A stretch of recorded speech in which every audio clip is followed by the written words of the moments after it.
అదనపు కట్నం కోసం భర్త వేధిస్తున్నాడని శ్రీ సత్యసాయి జిల్లా పోలీస్ కార్యాలయంలో ప్రజా సమస్యల పరిష్కార వేదికలో ఎస్పీ రత్నకు ఓ మహిళ ఫిర్యాదు చేసింది. ఓబులదేవర చెరువు మండలం అలాగే గౌరవపురం గ్రామానికి చెందిన నిరీష అనే మహిళ భర్త మహేంద్ర తాగుడకు బానిసై నిత్యం అదనపు కట్నం తేవాలని వేధిస్తూ 5 ఏళ్లుగా తనకు దూరంగా ఉంటున్నాడని ఆవేదన వ్యక్తం చేసింది. ఇదే క్రమంలో ఈ నెల 6న పలువురు వ్యక్తులతో వచ్చి తనపై హత్యాయత్నం చేశాడని ఆరోపించింది. భర్త నుంచి ఆయన నుంచి కూడా నాకు ప్రాణహాని ఉందని రక్షణ కల్పించాలని ఫిర్యాదులో పేర్కొన్నారు. స్థానిక పోలీస్ స్టేషన్లో ఫిర్యాదు చేసినప్పటికీ పట్టించుకోవటం లేదని వాపోయింది. ఎస్పీ స్పందించి న్యాయం చేయాలని బాధితురాలు విజ్ఞప్తి చేశారు. మహేంద్ర అనే వ్యక్తితో పెళ్ళయింది. చౌడేపల్లి అనే గ్రామంలో, సున్నంపల్లి పంచాయతీ, ఓడిసి మండలం.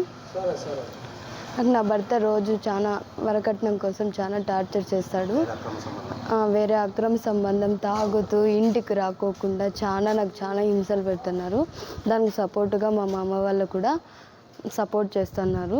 చాలా ఇబ్బందిగా ఉంటుంది నాకు. జాబ్ కోసం పోయినా కూడా చంపేస్తాం, ఏం చేస్తావు రా, జాబ్కి ఎట్లా వస్తావు రా అని చెప్పేసి మాట్లాడుతున్నాం. అంగన్వాడిగా ఆయాగా పనిచేస్తాను. మా మామ టీ శివప్ప, ఆదినారాయణ అనే వ్యక్తి, జయలక్ష్మి అనే వాళ్ళు నా సెంటర్ దగ్గరకు వచ్చి రోజు టార్చర్ వాళ్ళేమో అన్నట్టుగా క్రియేట్ చేసి నన్ను కొట్టడానికి, తిట్టడానికి రోజు వచ్చేవాళ్ళు. ఎప్పుడంటే అప్పుడు గొడవ చేసేవాళ్ళు. టార్చర్గా బయట వాళ్ళకి ఏదో విధంగా నా మీద అక్రమ సంబంధం కట్టేలాగా మాట్లాడినారు కూడా. డ్యూటీ పోవడానికి